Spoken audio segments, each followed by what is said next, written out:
अस्सलाम वालेकुम। मेरे चैनल प्रोफेसर खिज़र अब्बास पर खुशामदीद।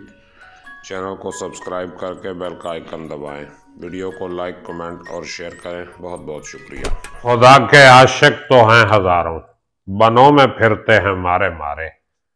खुदा के आशिक तो हैं हजारों, बनों में फिरते हैं मारे मारे। मैं उसका आशिक, मैं उसका बंदा बनूंगा जिसको खुदा के बंदों से प्यार होगा। बिस्मिल्लाहिर्रहमानिर्रहीम। अस्सलाम वालेकुम। मैं हूं प्रोफेसर खिज़र अब्बास और आप देख रहे हैं मेरा YouTube channel professor Khizar Abbas. Allama Iqbal के कलाम की शरह के सिलसिले में आज मैं अल्लामा इकबाल का कलाम नंबर 93 उसका दूसरा हिस्सा पेश करने लगा हूं। ये बांगे दरा के दूसरे हिस्से की आखिरी गजल है। जमाना आया है बेहिजाबी का, आम दीदार यार होगा। तो अल्हम्दुलिल्लाह मेरे चैनल पर 3000 सब्सक्राइबर्स हो चुके हैं। तो अब सब्सक्राइबर्स से मेरी गुजारिश है कि इस वीडियो को लाइक किया करें, शेयर किया करें और दोस्तों से भी चैनल सब्सक्राइब करवाएं ताकि सब्सक्राइबर बढ़ें, वॉच टाइम बढ़े और कुछ फ़ायदा भी हो। तो आज दूसरा हिस्सा मैं आपकी खिदमत में पेश करने लगा हूं बगैर वक्त ज़ाया किए।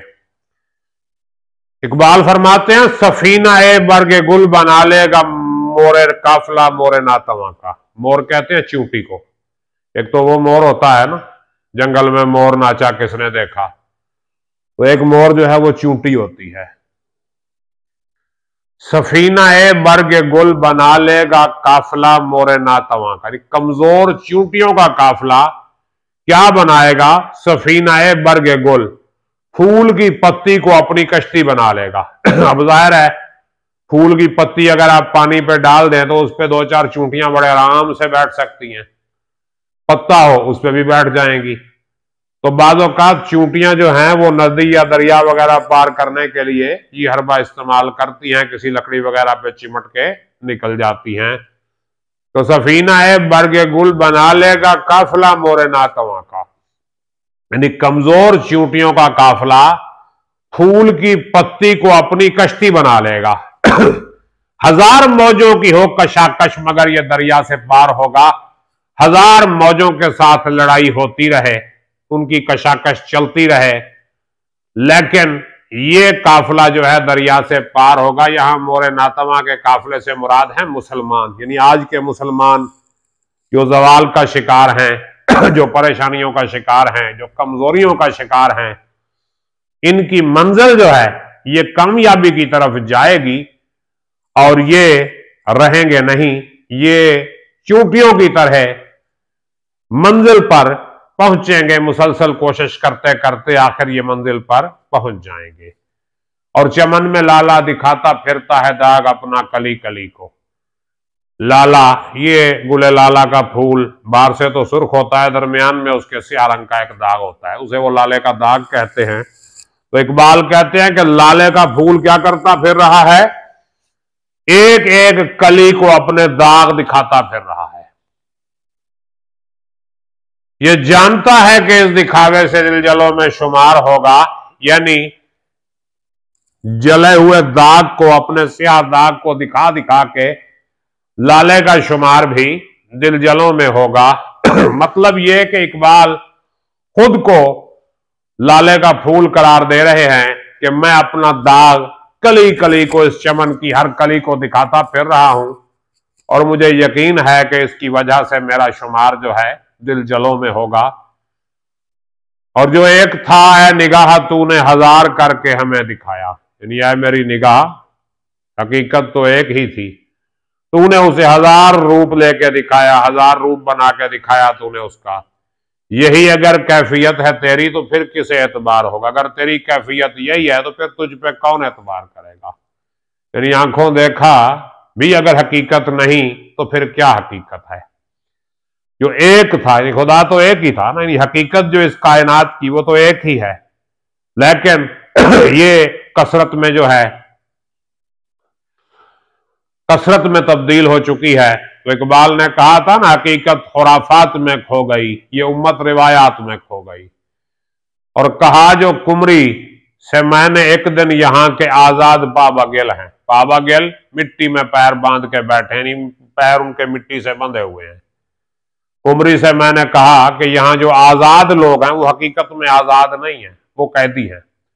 कहा जो कुमरी से मैंने एक दिन यहाँ के आजाद पावागिल हैं, तो गुंचे कहने लगे हमारे चमन का ये राजदार होगा। तो गुंचों ने क्या कहा, ये हमारे चमन का राजदार है जो चमन की बात आगे कह रहा है।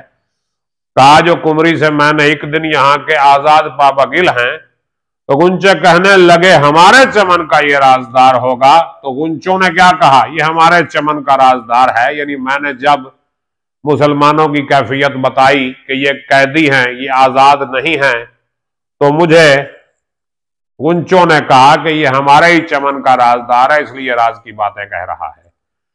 और खुदा के आशिक तो हैं हजारों, बनों में फिरते हैं मारे मारे।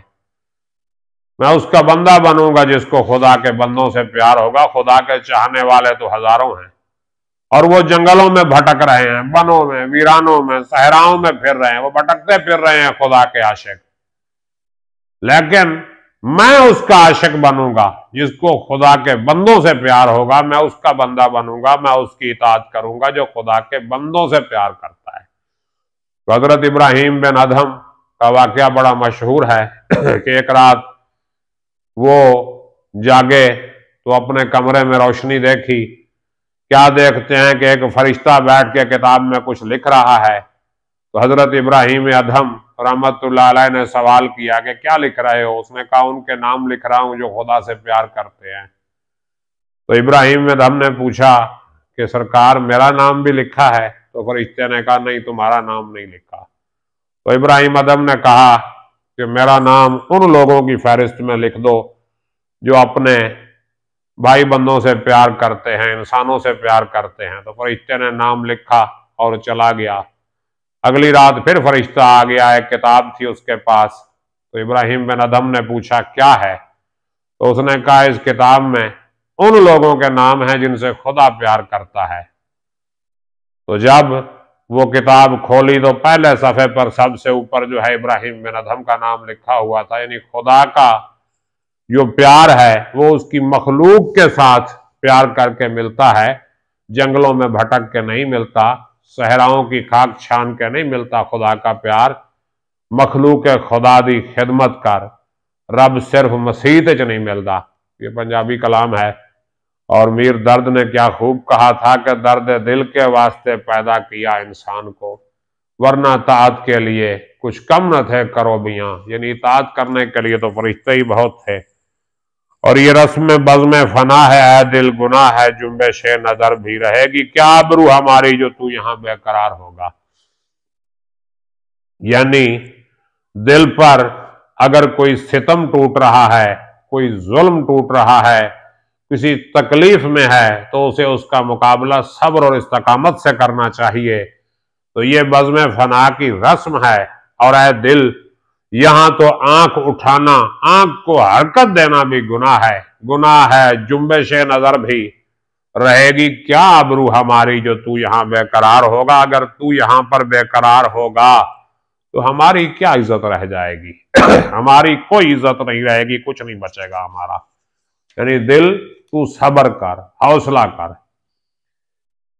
मैं जुल्मत शब में लेकर निकलूंगा अपने दरमांदा कारवां को, शरर फिशा होगी आह मेरी, नफस मेरा शोला बार होगा। इकबाल अपनी जिम्मेदारी बयान कर रहे हैं कि मैं क्या करूंगा, एक शायर का क्या काम है।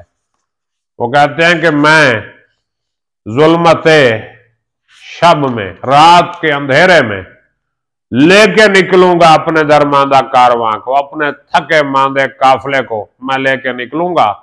शरर फिशा होगी आह मेरी, मेरी आहों से चिंगारियां निकलेंगी, और मेरा नफस जो है, मेरा सांस जो है, उससे शोले पैदा होंगे। मतलब ये कि मैं अपनी शायरी के जरिए, अपने पैगाम के जरिए अपनी कौम को जगाऊंगा और उन्हें साथ लेके मंजिल की तरफ निकल खड़ा हूंगा।